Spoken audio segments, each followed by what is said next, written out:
Annika, thanks. We're going to start with your money and an expected big announcement later today on inflation, interest rates, and what it could mean for your money. Our Keith Carl's joining us live with the awaiting news from the Federal Reserve. Good morning, Keith. Yeah, we're expecting the big announcement within about an hour from now, Joe.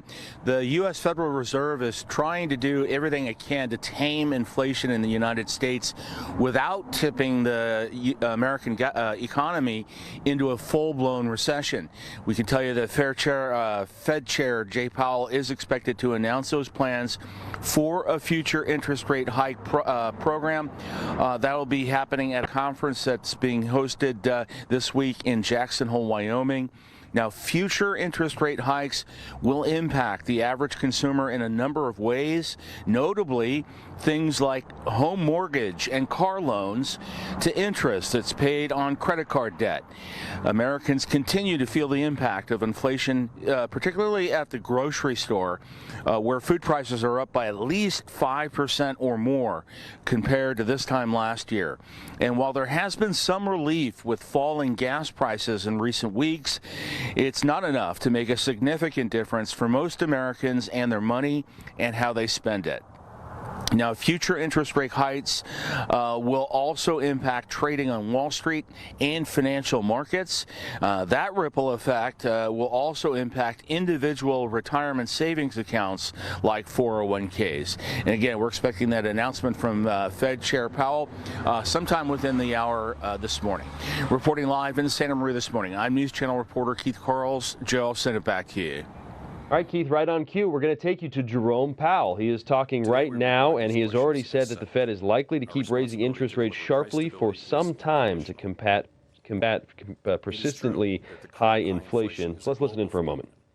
And that many economies around the world face inflation as high or higher than seen here in the United States.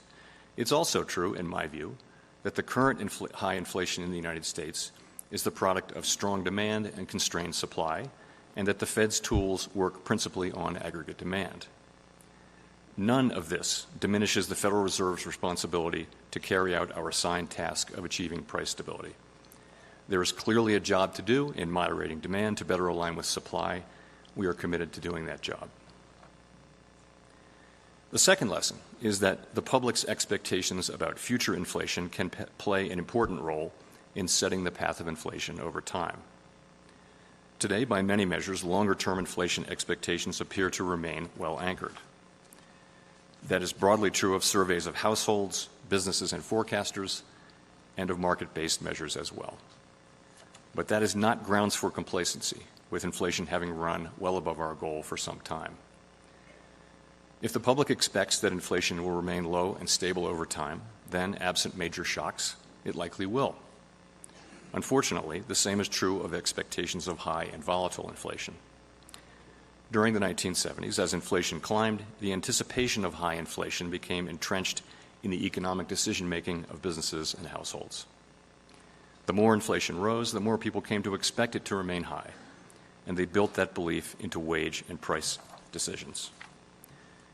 As former Chairman, all right, that is Federal Reserve Chair Jerome Powell delivering his message today, which is a bit of a stark message that the Fed will likely impose more large interest rate hikes in the coming months and is resolutely focused on taming the highest inflation in 4 decades here in the United States.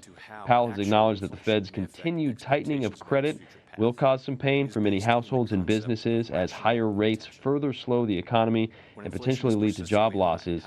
He says that these are unfortunate costs of reducing inflation. And this is him speaking right now at this economic symposium in Jackson Hole, and this is in Wyoming.